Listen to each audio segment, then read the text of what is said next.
Here's what the Mark 7 looks like all broken down. All the keys, all the rods, everything's taken off of it.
Each tone hole gets this treatment. I go through and file it, and then check it with the flat side of the disc on the back. Once it's flat, I'll move on to the next one. And then once I'm done with all of them, then I go back and I clean up the edges, make sure there are no burrs on the inside or the outside, and get all the dust off. And then once I'm through there, the tone holes are leveled and we're ready to go. I'll just keep doing this for a while. I've only done a few tone holes. And then after this, it's key fitting and padding. This view might be familiar to you if you watched my Selmer Mark VI tenor overhaul video. This is a good example of showing how every horn you work on is going to be slightly different. You might have really sloppy key work on one horn. You might have beautiful key work like on this one. But the thing that this horn did not have as good of a setup on was the tone holes.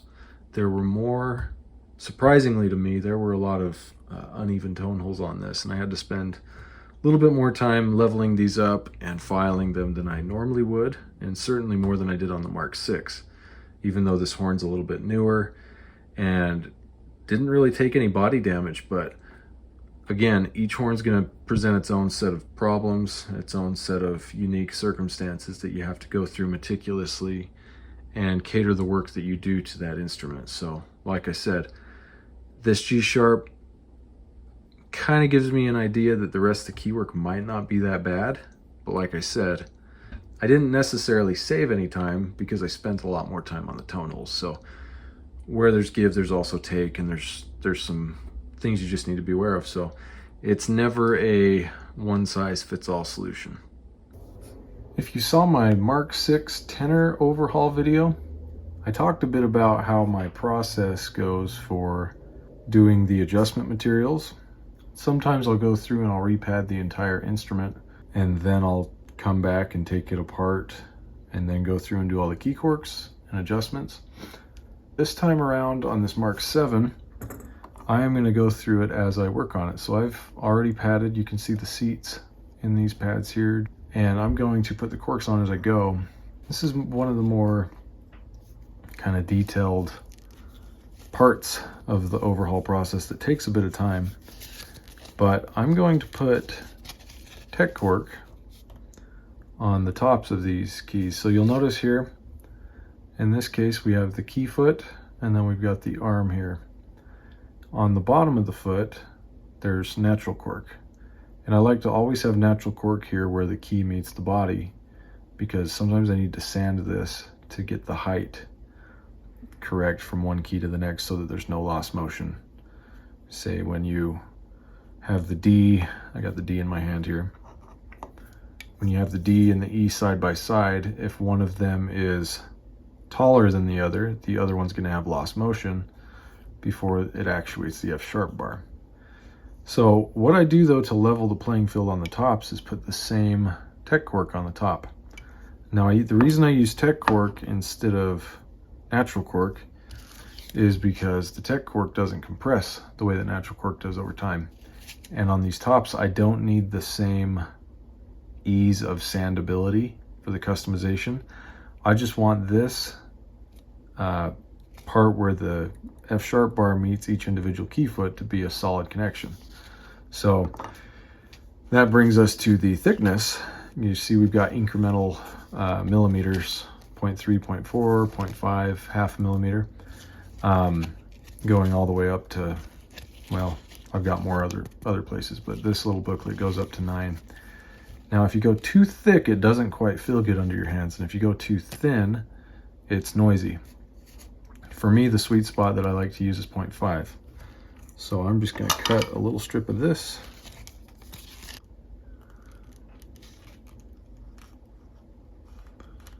So I'll just cut a nice, that wasn't a very good cut. Might cut another one. See how I am on the width there? I think I got a little narrow. Actually, that's not bad. So you can see that. So then all you do with these is apply contact cement to the top of the arm, contact cement to the bottom of the cork, put it together, trim it up with the razor blade.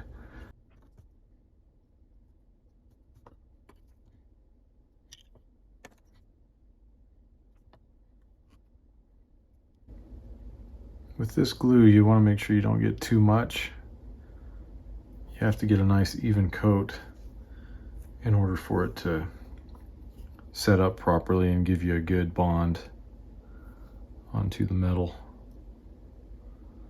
So I just kind of lightly get it on there, brush it around, and this is getting a little thick on me. I really should thin this out, but it's still usable. A little thicker than I like it to be though.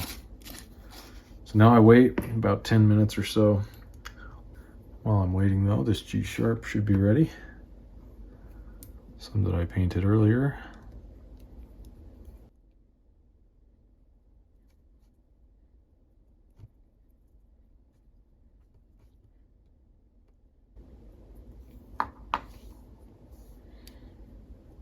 It's good to have, you know, several little needle tools to use for various different applications like this when you're doing corks. I'm using my spring hook for this, but it'll work. Get that on there.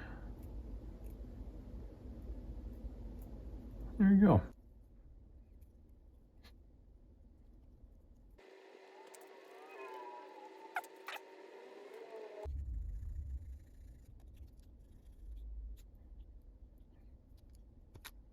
Another important adjustment material for the lower stack is putting tech cork on these little G-sharp and B-flat adjustment screws.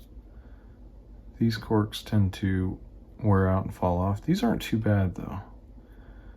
It's very important that you have a good piece of material on here so that your adjustment always stays the same.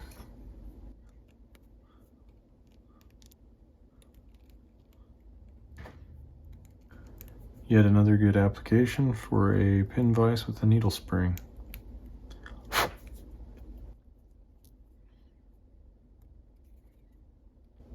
And if these are too stubborn, you can apply a little bit of heat to them, and that cork will just float out.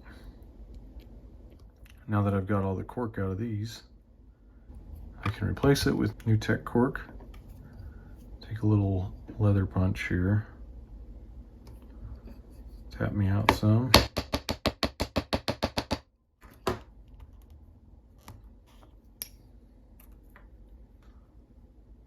Push that through. There we go. I've already punched out another one of these, so I've got two.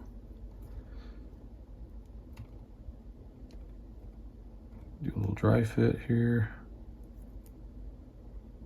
Got the right size.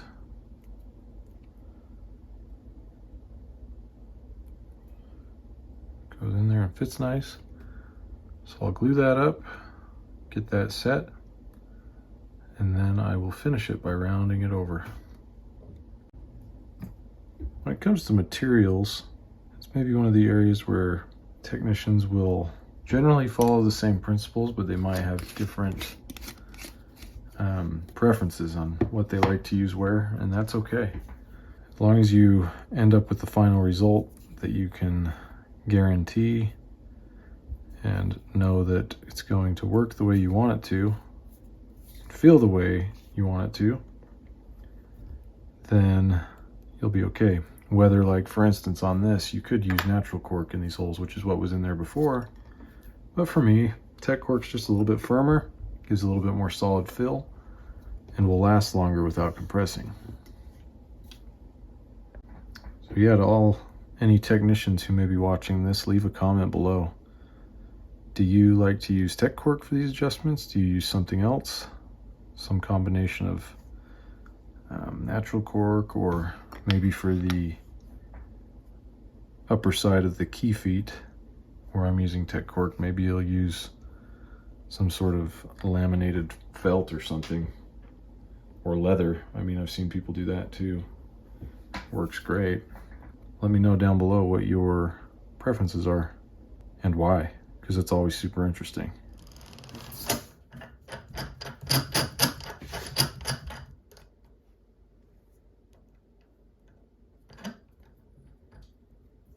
So I got my cork in there, glued up. So now I'm just going to round these over with a little sandpaper.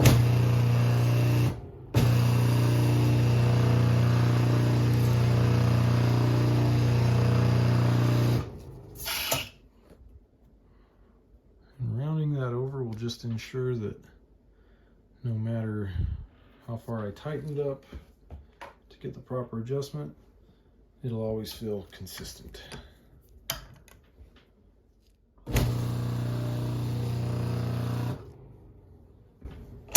That is all there is to it.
So here's the last key going back on the instrument.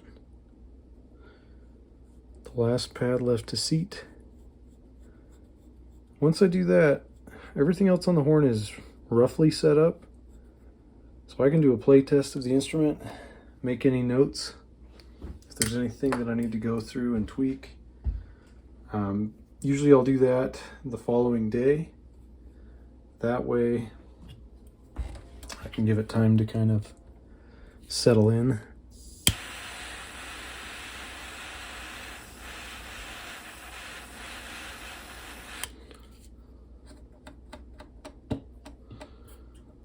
Bone pads have their own kind of method.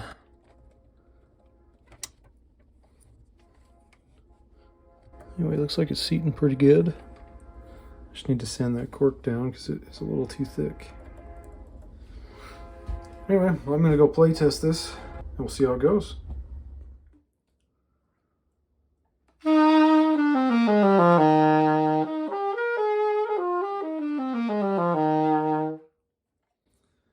Okay, it's done. Done. I'm almost done with it. It's playable. It's gone through the process. You've seen on this video just kind of a general overview of what the overhaul looks like from the initial breakdown of the instrument, especially focusing on the cleaning, and then some of the little details with the adjustment materials and the padding that go on during an overhaul. Now I'm going to end this video here because it's the weekend right now. This week I'm gonna basically call this good for now for what I'm going to do here at home. Take it back to the shop tomorrow at work and just dial in any small things that might change from today to tomorrow. And I've already got a few things in mind that I'm going to do when I get there with it. But I'll get that done, and then I'll contact the owner of this horn and get it back in his hands, and hopefully he's happy. It had kind of a neat story. The gentleman that it belongs to went to all-state band back in the early 80s or late 70s. And he actually played this very alto sax with my high school band teacher, who also had a Mark VII. So it was kind of neat. And when he came into the shop, we made that connection. So these horns have stories, and it's fun to be part of that story and bring it back. He had ended up selling this horn to somebody else locally. And all these years later, I don't know how recently it was, a few years ago, he tracked it back down. And you know, which is kind of neat. I think he didn't have this instrument for 20 years, but it's still in really good shape. And now it's ready for him to go and just start playing again and having fun, kind of reminiscing a little bit. Mark VIIs are good instruments. They're the younger brother of the Mark VI. They were the next production run that they had.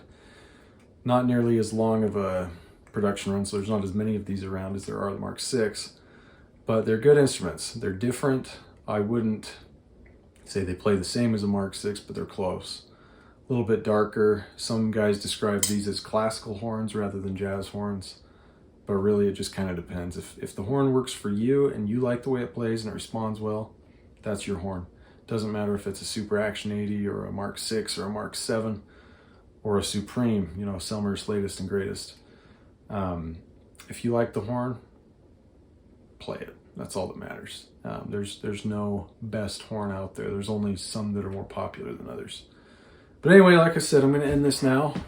If you found this enjoyable or interesting, please consider subscribing to the channel to see some more saxophone related content and other projects and things I've got going on. And leave a comment down below. I'm curious to hear about your experience with Mark VII or any other overhauling if you're a repair technician, or repair processes that you go through on these instruments. It's fun to keep them alive and playing. So yeah, let me know down below, and like the video, all that stuff. Make sure I covered all my bases there. And we'll see you on the next one. Thanks for watching.